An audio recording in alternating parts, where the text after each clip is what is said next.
भैया रेखा तो मैं रेखा पांडे YouTube चैनल पर सभी का स्वागत, अभिनंदन एवं वंदन करती हूँ। आज एक बहुत ही सुंदर पुरानी चढ़ने गीत लेके आई हूँ। बहुत ही प्यारी गीत है, आप लोग इसे पूरा सुनिएगा, जो लड़के की शादी में गाई जाती है। कमेंट बॉक्स में जरूर बताइएगा कि ये गीत कैसा लगा। हम लोगों के हौसले को बढ़ाइएगा और आप लोगों का सपोर्ट कीजिएगा।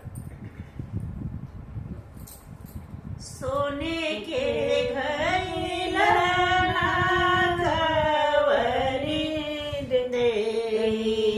ना जो झुकवन पनिया के जाई हो, ना जो झुकवन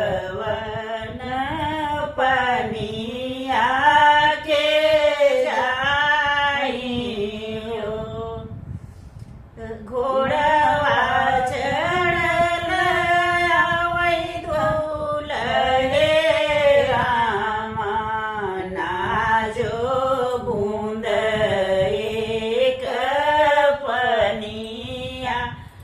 पिया रे ना जो बूंद एक पनिया पिया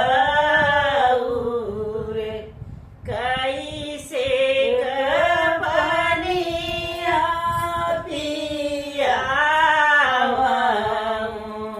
दुल्हे जतिया अन जाने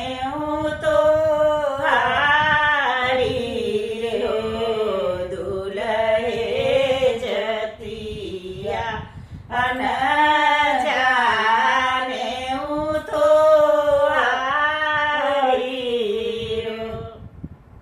ज्योतिया हमारी पंडित अकर ना जो बूंद एक पनिया पिया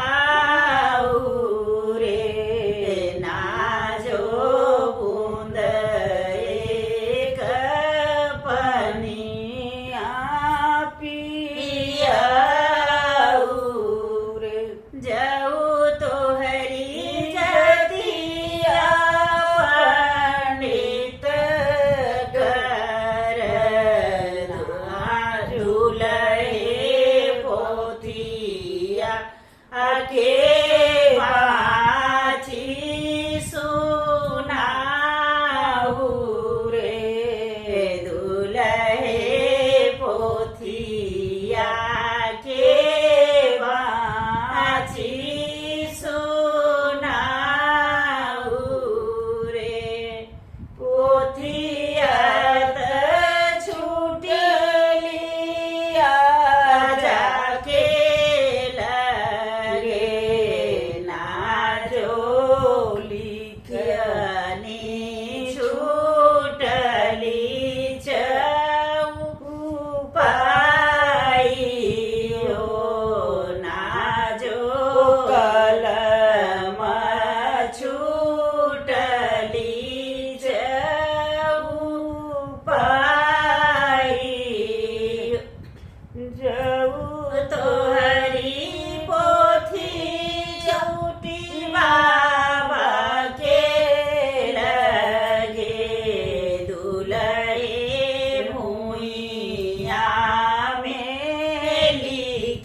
जय श्री राम। कमेंट बॉक्स में बताइएगा कि गीत कैसा लगा।